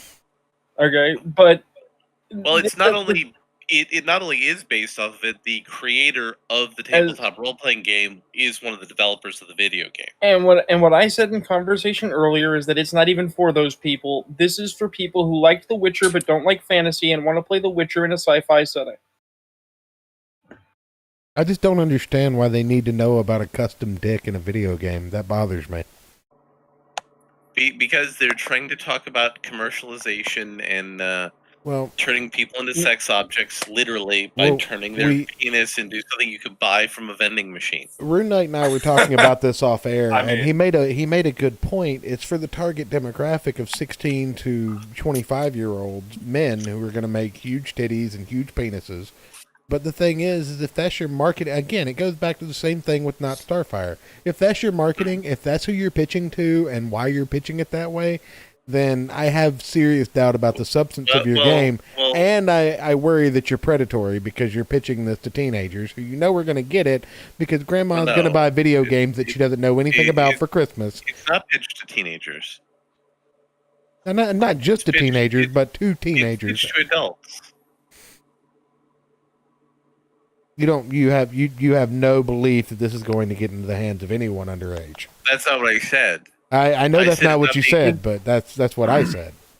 Things like Animal Crossing are pitched to teenagers. No. The thesis of your disagreement is flawed because you're saying the game isn't meant for that demographic, and in that sense, you are correct. It's not. It's meant for a wide range of people, including people who are old enough to have played Cyberpunk 2020 when it first came out. But the specific facet of being able to have a multitude of different genitals has nothing to do with any deeper questions of cyberpunk. This isn't going to be like Disco Elysium or any other, Observer or any other, deep cyberpunk game. It's literally, we want to give our lowest common denominator consumer the ability to have a purple dick because they're immature and it will give them a laugh. And once the word gets out that you can have a purple dick, more people will buy it expressly to be obnoxious. We're like that. The purple penis is expressly for the commercialization theme of cyberpunk as a genre. Right. They said that, the production company said that for the game. Mike Thompson said that. That is not the method of their decision making. Well, no, they did say that though in interviews when they were asked about it. They can say it. They can say it till they're blue in the face. That's not how they came to the decision. They came to the decision with focus testing that said, you know what people like? Purple dicks. I'm just saying that's not the way Mike Poundsmith rolls. Right, but he's working with a corporation, and CD Projekt Red is not better than any other company just because they have a history of not being shitty. But they had to negotiate with him to get the rights to make this into a video game. And again, Mike Poundsmith is very good at keeping his IP under control. And I mean, really though, I've never been to a doctor since I've been born. If my dick turned purple, I would go to a fucking doctor.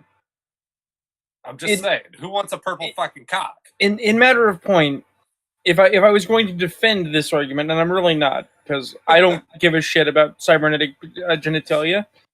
The reason that they have the ability to have a giant purple dick, or 3 dicks, or a bunch of 8 balls, or a non-Euclidean space equating space and time, is expressly because they didn't want to be Watch Dogs. Because Watch Dogs claims it's cyberpunk, and Watch Dogs is gray and bland and boring as shit. Watch Dogs isn't cyberpunk, though. Yes, it is. It is closest to reality cyberpunk. It is one step in the future. There are several breeds of cyberpunk, and it is the lowest form of that. I mean, yeah, so- I can see where you're coming from on that. Well, But because I mean, then Watch then you're Dogs isn't really a very good game. I mean, it's cyberpunk the same way that one Robert Redford movie no, was. I didn't say it was a good game. I in fact said it's a piece of shit. But that's why they went the direction they did for Cyberpunk 2077. But So, I mean, so yeah, real it's quick, technically like a that serious Redford question movie. for you guys. Yeah. Serious question. If you could grow a second cock on demand, would you? No. No. No? Why not? Well, I mean, there's is three it well, detachable? where is it? hole, Where is it? Yeah, wherever is it you want. detachable? Wherever I Yeah, want. you can grow it at will. You could do double penetration by yourself. You could fuck two chicks at once. It'd be perfect. Nope, still wouldn't do it. Still wouldn't do it because Really? no, because there's just too many variables there. But we're gonna move on from the penis talk. I just wanted to bring this up because I disagree with customizing genitals in video games. I think it adds nothing to the. You definitely wanted to bring that up. I disagree with it. I don't think that it adds anything to the game. I don't think that. I mean, it's kind of funny. Well, sure. Right? And it'd be fine as a mod to me, even like DLC that you had to put a credit card in to verify you were over 21. But to be included in the base game, it just seems like it's very egregious, and it basically makes it a porno that's going to be accessible to teenagers through grandmas that don't know any better. That's not the developer's fault. That's the parents' fault. You're not allowed to have sex with your purple robot penis. Oh, then why have it? Why have it be a thing? Because it's part of the theme of cyberpunk of everything becoming commercialized. Okay. Which brings us to, if you really want to play Cyberpunk and you don't want to wait for CD Projekt Red's release date because you don't like it how they keep pushing it back, just go to DriveThruRPG and pick up the Cyberpunk Essentials bundle. Then you can do whatever you want, including have sex with your giant purple penis, and no one cares. Right. Wait, so as Dan says in the chat, dick fingers, yes. Edward Cockhands, that's me all day, buddy. Good, excellent. So I'm gonna. This is a compelling YouTube we're doing right now. It is. It's transformative. Have you linked the? Wait a minute. If it's transformative, do we have the rights to that? No, I didn't link it, but it officially came out on the Patreon that they finally finished all the art for Red Rooster. All 70 pages, and now they're having to finish the sketchpad art. They have to finish the sketchpad art for the people who have the sketchpad add-ons before they can mail it out. So Walmart really is going to get the entire story before the backers. Yep. Fantastic. Well, that'll tie into my next bit here. That Mitch Brightweiser should go to jail for defrauding people? Yes. But also, that Umbrella guy brought up on Twitter that Comicsgate share. And before I get into this, I like that Umbrella guy. I have no problem with Umbrella guy. I don't think he follows me on his new account, but oh no, he does. There's a lawsuit on the Comicsgate trademark between Critias and Preston Poulter. Now, first problem with that, Larry, you understand, is what? Well, the first problem is that Preston has no grounds to claim ownership of the copyright. No, that's not the first problem, Larry. You're mistaken. No, the first problem is the... Well, I mean, also, I'm not entirely sure Critias has grounds to sue Preston. No. Preston is suing Critias, but the problem is that the guy defending the copyright for Comicsgate is the guy that grifted $38,000 and just basically came out and said, "Yeah, you're not going to get a book from me. Sorry." Detective Dead's not getting fulfilled. Man, I really wish my bass guitar wasn't broken and I knew the Seinfeld theme, because I would have totally...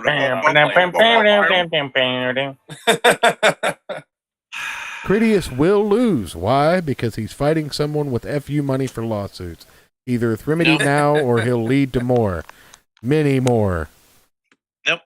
Because here's why Preston will lose. So, has Critias sold any books? No. Has he used the Comicsgate logo to sell any books? He tried to. Actually, he's used the Comicsgate logo to make money. Right, but has he sold He has any made a books? profit using Comicsgate, yes. No. Has he sold any books? No. Okay. Now, has Preston sold any books using the Comicsgate logo? Yes. Okay. Did he sell more books than before he used the Comicsgate logo? I have no idea. The answer to that question is no. Okay. So Preston can't prove he's lost money by what Critias did. So since he can't prove he lost money, No, he it can't doesn't sue. matter. Yes, Preston, it does. Preston technically owns a trademark No, for Comicsgate. No, that's not how that works. You have to prove damages. Well, here's the thing, Preston and here's can't- another. Preston can't prove he's been damaged. Well, here's another question as well. What happened to Critias turning the ownership of CG trademark to Ethan?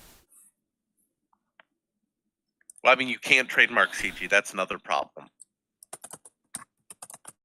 Apparently, like 4 people have claimed to. Right, they've all claimed to, but nobody's actually successfully defended the trademark.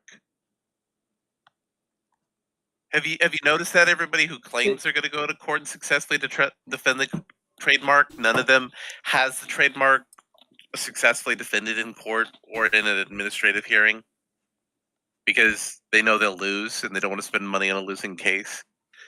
Here's why you can't trademark Comicsgate, because, as is the common refrain, Comicsgate is a social movement. You cannot trademark a social movement. You can trademark a Comicsgate logo. Well, I'm going to make a logo, and I'm going to start printing T-shirts with a C and a backwards G called Comicsgate. No, you can make a Comicsgate logo. Right. No, Comicsgate. GEIT. Comicsgate. Yeah. No, just No. GATE. No, You can make a no. Comicsgate logo.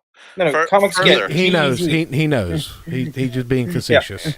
But yeah, you can make it just so long as your logo doesn't look like anybody else's. But my point is that people slap fighting over possession of Comicsgate as though it is a physical thing that can be owned, which we all know is expressly so they can sell T-shirts. It's fucking retarded. Especially considering they have no legal grounds to do that. Right. Yeah. But it came up, I saw it today, and what I wanted to talk about is the fact that I understand that Tug is under quarantine, waiting on his COVID results and all that good stuff right now, so he's tweeting more than usual. But apparently this lawsuit's been in place since, October. That's the last time Preston Poulter filed any papers, as far as I could tell. Mm-hmm. Who gives a shit, man? It's a sinking ship. I hate to say this, and I love all sorts of indie creators. I have nothing but love for these guys. I will bring them on the Gospel of Comics any day of the week. I will promote their books. But Comicsgate as a whole, I mean, it's a sinking ship in my opinion. There have been so many just hypocrisies and just backstabbings and just literal detriments to the movement. Why would anybody want the fucking name at this point? Well, because none of that matters. I mean, is it a dick measuring contest? Is that what we're looking at? No, I mean, literally nothing. None of that matters. I mean, the bad things don't matter, and the good things don't matter. I disagree. I think the bad things and the good things should matter. I mean, if they don't, then that's a problem. Literally on Gail Simone's Discord, there are multiple people in the Comicsgate movement who talk to people on Gail Simone's Discord like normal human beings, including Gail Simone. Yeah. But the thing is you're not allowed to do that if you're true Comicsgate, quote unquote. No, you are. You are on Gail Simone's Discord. You just don't have to be an asshole, which most normal people who are associated with Comicsgate don't behave like assholes. Now, the people who are doing YouTube grifts, that's different. Show. Well, no. I mean, the people who are doing YouTube grifts behave like assholes. Yes. Like Preston Poulter. Right. Now, is it true that Dark Gift Comics is doing a book with his ex? No. I'd have to ask John that, and I don't. I'd also have to care enough to ask John to ask his boy about that. I mean, I could ask Anthony if you want, but I don't think it's with his ex. I think it is with his ex. I think his ex is like the writer for it. I don't know. I'm trying to remember when I was also on his show remember when Preston said he was going to sue Ethan. Remember that? Yeah. In Tug. Yeah. Remember that, and remember how far that got. Oh yeah. Oh no, I don't think Pocket Jacks is. No. I don't think Pocket Jacks really has the legs to actually pull anything off. I don't know why it got brought up, but I also don't think he's paying a lawyer to do any of this bullshit he's claiming. well, no, there have been papers filed. They were served. There have been court dates set. But I just wanted to scroll through some of the responses here. Larry Bernard, who's that guy? Can somebody sue this show? What? And send it to Who's this Larry Bernard guy? He won't lose. What? Yeah, he won't lose. Critical Blast is asking, is there a GoFundMe? And the responses to that are beautiful. For the love of God, don't throw money at this or encourage anyone else to. I'm going to heart that. Critias already stole 38K from backers. There is none, and this was to alert everyone what was happening with the CGTM. Whatever happened to, or why don't EVS take on the matter? He's made more money than anyone else in the movement. Where is he? Why is he not taking this on himself? Where is Cecil Malin? Because why is this Ethan again on the can't fans to carry the bag for these pros? Because again, Ethan can't own Comicsgate. Well, he definitely bullied Vox Day out of using Comicsgate as an imprint. Because that's how it works. The fans pay for everything, and the pros get to take the victory lap. It's a wholesale double unplus. I don't think Ethan believes Preston actually has the power to do anything. This isn't a new revelation. I thought Crid gave it to Ethan. Is my memory failing me? No, I remember the same things. Not a Berenstein universe. But yeah, I just, it kind of came across as a little bit of an L to me. And again, I really like Tug. I think his heart's in the right place. But as he said, this will not affect him. You know, his brand does not need to market with the word Comicsgate. It just, I don't know. Roro chimed in about an hour ago, says, Tug, drop 10K of your own money, lead from the front. But, no, I don't think anybody should put any money towards this. I don't think that using the name Comicsgate in the first place was a good idea. I don't think it's something that needs to be defended. Just make fucking good books and people will buy them. Stop with the YouTube shit. Stop with the goddamn drama. Stop with the fucking, sucking up to pros just to get your foot in the door. If you make a good product, people will buy it and support it. If you don't make a good product, no matter how many times you scream Comicsgate into the ether, nobody's going to want it. That's the fucking end-all be-all of it, right? Can I scream Comicsgate for the album I'm working on when that comes out? You can. We have... I mean, obviously. Go ahead.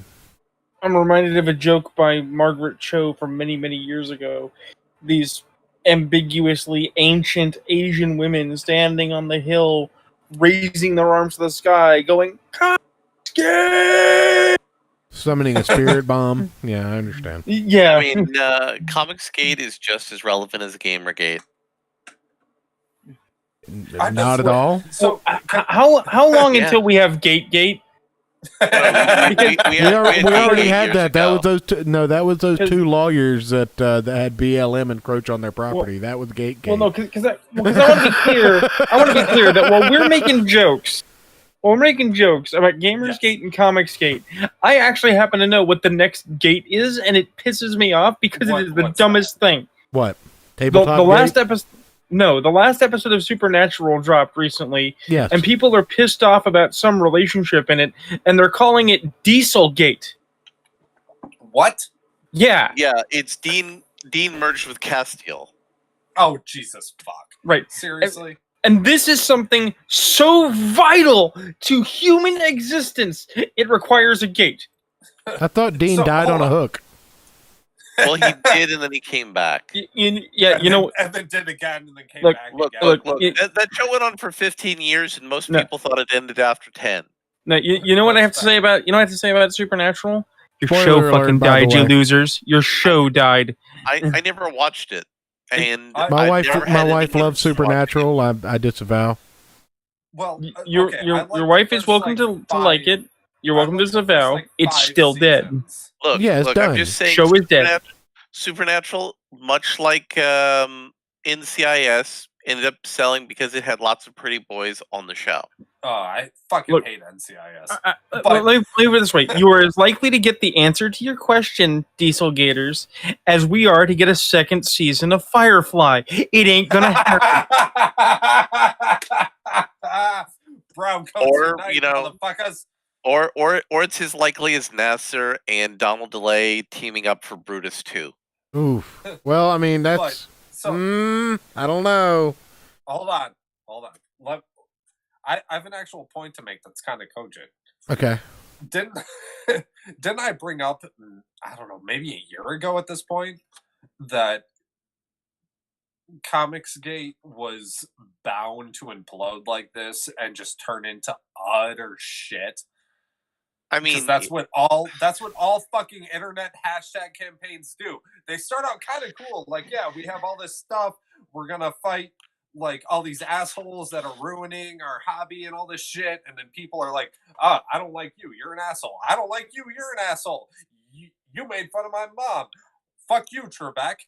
Like, and it just evolves into this other shit and chaos, and people getting fucking pegged on Pornhub because they're idiots and fucking sex lives and put it out on the internet, and it just devolves into this bullshit, and nothing gets done. How long have we been been waiting for fucking Cyberfrog 2, whatever the fuck, and he's releasing all this fucking little retarded ass PVC figurines that'll just sit there in a goddamn box. They don't even do anything. Like, Ayrton has had enough to drink to rant, ladies and gentlemen. Yeah, but unlike most of his drunken rants, this one is actually correct. Hey, this is a very on point drunken rant. This is a very on point drunken rant. I just want to point out the church takes no sides. My co-host opinions are their own. I observe. Right, but I rant in the background, but publicly I make no opinions. Go ahead. But what church, are you talking about? You've gone on rants about this shit. Yeah, no. Church doesn't take opinions in anybody's rants. He is, however, pro drunken rants. I am pro drunken rant. Fair. I'm just saying that. But no, really. Everyone's opinions are their own. I don't do this on air soberly. That's all I'm saying. Like, so, Church Larry, like, you both of you must remember, like, I mentioned, I brought this same exact shit up a year ago, and look at where we are. Yes.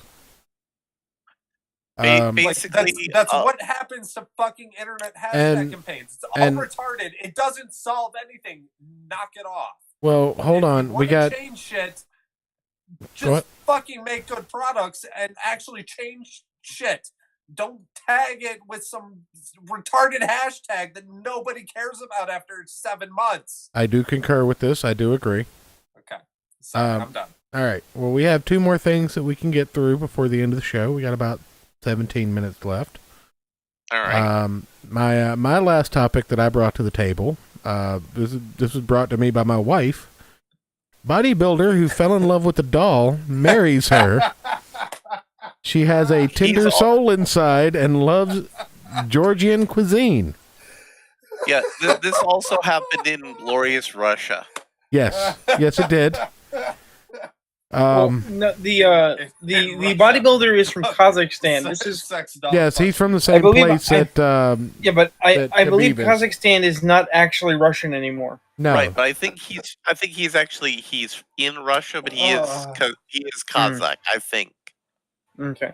Well, there's a certain point in the article that I had to talk about this after I read it. Like I initially wasn't going to bring it up because, people marrying dolls or windmills, who gives a shit? But there's a specific line in this article that I had to cover.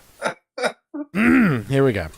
Having a doll isn't something suspicious for a toddler. Probably little girls wish for a doll to play with and share things at their younger age. When time passes, the necessity of a doll fades away, and it's a bit odd for someone to still be willing to share things with a doll through they get older.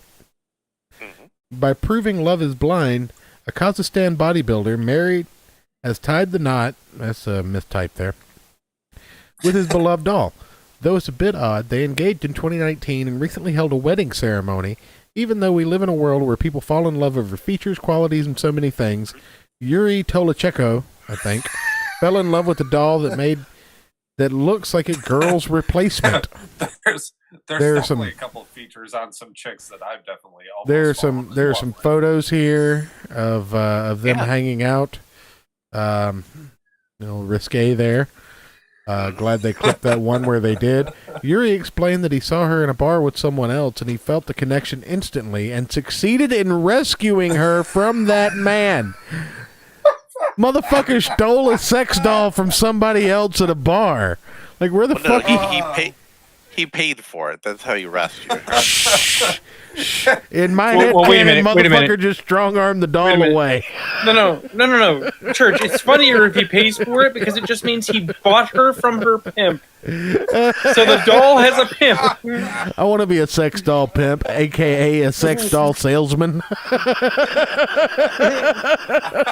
I mean, Church, don't you work in the craft industry for making, things like that? I don't think I can laser engrave a sex doll, Larry. But have you looked into that, Church? I have not. That possibility? I have not, because I am a sane human being. But anyway, I believe he called the doll Margot, and she has become a soulmate for him. Yuri started posting. Are you fucking serious? Margot Lane, yes. Yuri started to post photos of them going on dates, hanging out with friends, and spending quality time together on social media. Though he has a viewpoint that people should never judge love, he received negative feedback from the crowd. By despising all negativity, and he decided to get married to his beloved doll Margot. Though their wedding happened with lots of criticism, few people at the wedding ceremony celebrated this love story. What are your thoughts? This episode of the Church of Can you also love without boundaries? The finest in American anthracite. This is the future of love. By the way, one of the top comments is they are pregnant and soon expecting a Teletubby. Or not a Teletubby, a Beanie Baby. Imagine the divorce, says Daniel Gams in the chat. Okay, so it's Russia.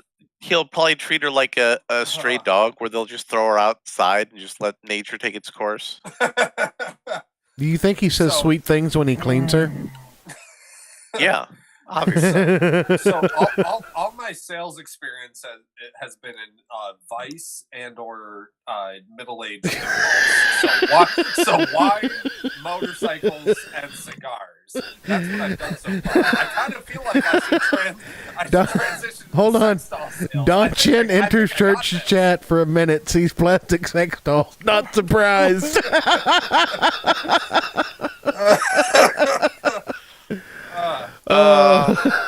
You said Kickers 2020, Don. This is what we're doing, buddy. No, a man married a sex doll. So I'm glad you came in at this exact moment. I'm sorry that you came in at this exact moment. No, be glad he didn't come in the Cyberpunk 2077 chat. Okay. Well, those are interrelated topics. Anyway, I'm just taken aback with the fact that in 2020 you can't go outside without a mask, but people are marrying sex dolls. Like, how far we have strayed from God at this point, right? But we do have a final segment brought to you by Ayrton McCartney, and I think this will be a recurring segment in the Church of Failure. This is what do you call this segment, Ayrton? I don't know. This Week in Alcohol. Okay, This Week in Alcohol. Hosted on Oddity Central, the world's strongest gin comes with a beaker and a very specific mixing. I'm just reading the headline. Okay. The world's strongest gin comes with a beaker and very specific mixing instructions. So that's what we've got here.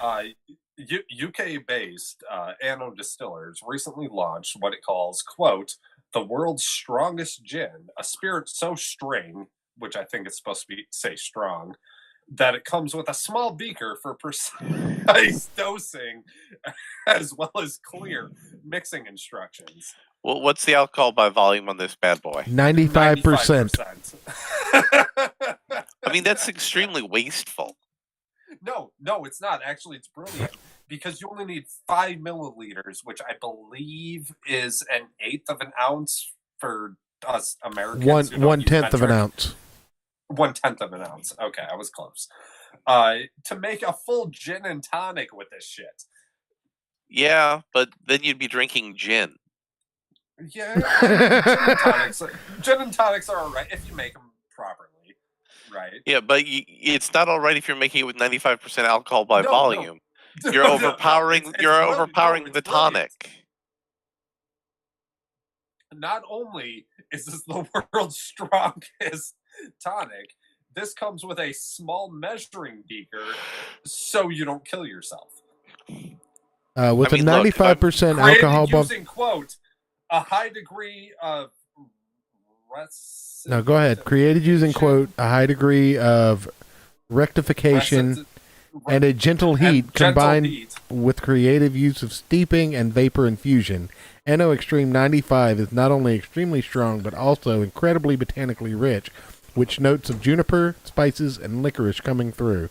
If you can get past the 95% alcohol by volume. Yeah.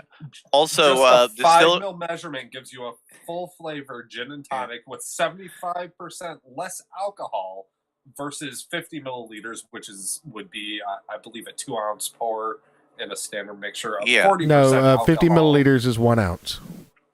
Really? Who uses 1 ounce in a people that buy a lot of mini bottles know what 1 ounce is, Ayrton. Calm down. Yeah. Alcoholics know 1 ounce very well. Shut up, Larry. I always do 2 ounces. I always do 2 ounces with my spirit when I'm mixing drinks. But anyway, as some spirit enthusiasts have pointed out, it seems a bit strange that a company create a product that around 70% alcohol content would be classified as hazardous liquid by most shipping companies. But maybe Anno Distillers just wanted to get their name out there, and going for a world record was the way to do it.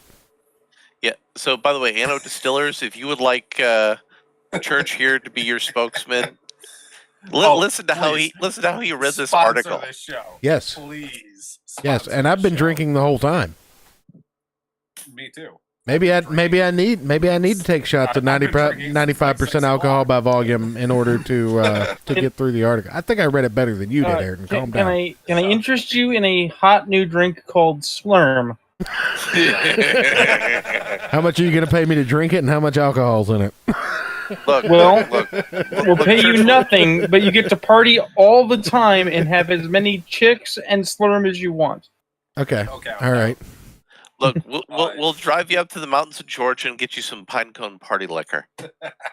You keep that in your fucking asshole. Like I know that's where you keep that, just in case the rapture comes. Because it's so incredibly potent, Anno Extreme 95 gin comes with a small 20 cl bottle, which at 50 milliliters per serving amounts to a superb 40 servings. The bottle currently sells for 30p or about $40 US.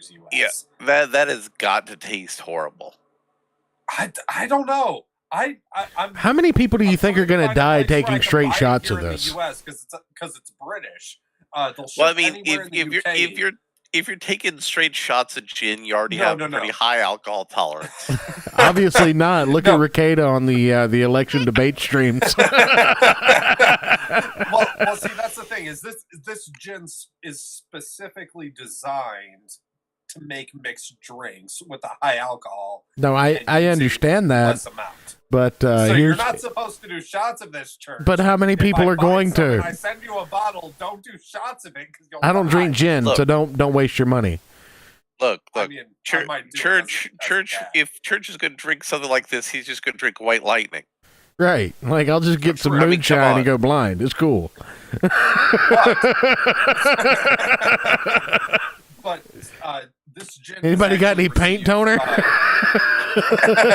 some turpentine. Look! But this I gin just has got some grape juice and some antifreeze. Church, would that be good enough? Yes. It's my favorite mixed drink. So this gin has actually gotten the Guinness World Record of the world's strongest gin. The one before that was only 82.5%. You pussies. 95%, son. Also, 95% alcohol by volume. That shit evaporates like a motherfucker. Oh, yeah, you can't leave the cap off of this shit. Dude, you smell this shit and you're drunk. What are you talking about? Anyway, the final thoughts. I like this format. Final thoughts, I like gentlemen. this format. This You was enjoy good. this? Yeah, you like it? This was a good format. Yeah. Ayrton's Alcohol Corner, hosted by Drunk Ayrton every time we do this show. As a small add-on, I saw an ad on Twitter that I promptly blocked because that's what you do with Twitter ads, right? You just you block them. I saw an ad on Twitter, and I think I saw it again on Facebook. But apparently, Kit Kat is releasing a limited release of Islay Scotch infused Kit Kat bars. And I just want to say, oh fuck yeah, dude! I want those so bad. I just want to say, if anybody finds some of those and they send them to me, I'll. Where do we get get those? I don't know. I Like, blocked the ad, but what I think they're somebody please find that available in ad. America. But no, if you find some and you send them to the church, you will be blessed. Or to the trusty co-host. So No, I have a question, guys. How's the game you guys been doing? How's that been working? We out for you? haven't played again yet, but we will. That is definitely going to happen. The consistent conversation is when we're going to do that, followed by when we get around to it. And I'm like, when are we going to do that? And it's like, well, when we get around to it. Don't lie. You haven't asked me when we're going to do that again yet. You've asked me when we're going to do that. Hey, I church. said, I don't fucking know. When we're going to do that? When do you want to, RuneKnight? You know me. My time is worthless. I have nothing but time and nowhere to go. When do you want to do this? Let's see. Let's pencil in next Tuesday around 10 p.m. Done. Works for me. See? That's how easy that was. Already got stuff prepared. I already have things to do to you. We pencil in Tuesday around 10 p.m. Hello, HR. I was wondering, because I've gotten very into Amber Diceless role-playing game, if you guys would like to try playing out a Diceless role-playing game. Don't drag me into some other nerd shit that I don't know how to do. Well, no, You drag yourself into it when I'm not around, Ayrton. Shut the fuck up. This is actually even easier in some respects. Okay. Now that I've had my moment of, like, you tossed acid on me because clearly, you pulled out the cross and I must hiss and hide my face. If you like Diceless systems, that's fine. More power to you. People should be able to play whatever games they want. That's right. However, in my experience, and specifically, this is my experience, I don't care for Diceless systems because they attract the worst kind of player. That might not be you. I'm just saying they exist. Well, there are multiple different Diceless systems. I know, but Amber's its own weird beast because the game is really weird how it's made. The thing is, nobody has been able to answer. Let's get into this off air, gentlemen. We've got about a minute to close up. So, anybody got anything to plug? Ayrton, you doing a music talk tomorrow? Ayrton is dead. He's passed out, drunk on the floor. That's right. Rune, how is Old Man Gaming looking? You got it. Old Man Gaming is preparing to run a couple of things. We might be doing a Paranoia one-shot. Okay. Which will be Paranoia. interesting. and we are working up our premiere game after much polling and much discussion and much consideration. All right. We're working on a werewolf, the Forsaken, set in the Wild West. So Nice. 9-foot tall murdering death I got machines. dragged into this, right? No, Yes, you did. Well, you got dragged into this, but you didn't hear me when I asked if you were doing a music talk tomorrow. You piece. Sorry. I've had a lot of beer. I had to go take a piss. Which, by the way, is your piss supposed to smell like just straight barley? Yes. Okay. Depends on the quality of beer you're drinking. He's drinking Guinness, so no. No, it shouldn't. No, it shouldn't. Yes, tomorrow there will be a music talk. I will have a return guest, Danielle, in studio tomorrow, where I am going to attempt to teach a classical musician how to play improvised blues. Nice. Over top of a backing track. So we will see how this goes. It'll be That sounds fantastic. pretty cool. I'm Alright. super excited because she's going to be super uncomfortable and super flustered the entire time. All right. Well, you guys check out Ayrton McCartney's YouTube channel tomorrow at 4 p.m. Eastern Standard Time. Larry, you got anything you want to plug before we get out of here? Nothing yet, but I'm going to be working on actually setting up my mailing list tomorrow. Okay. Ooh. All right. Send that link out, and I'll make sure to get it retweeted, and we'll promote it on the next show. Once I get the mailing list, I could actually start promoting things because the 6th page from the comic, from the initial 8-page set that I have set up, is being done. Jason is working very fast at this point now. I'm probably going to pay for page 7 before the end of the month. So first part of January, all 8 of the pages will be done, and I'll have to start learning how to, put in actual words into the comic book. Apparently, according to Mrs. Church, you have to order the whiskey-infused Kit Kats from Japan. Okay. Yeah, that sounds like something from Japan. Anyway, I really thank want you, those. ladies and gentlemen, for joining Mrs. us for Church, this. Can you send me the link to that? I'll send you the link to it. Okay. You don't talk to my wife. I don't trust you. I've talked to your wife before. Yeah, I'm sure you have, Panama Red. Yeah. Briefly. But, anyway, what the fuck? What?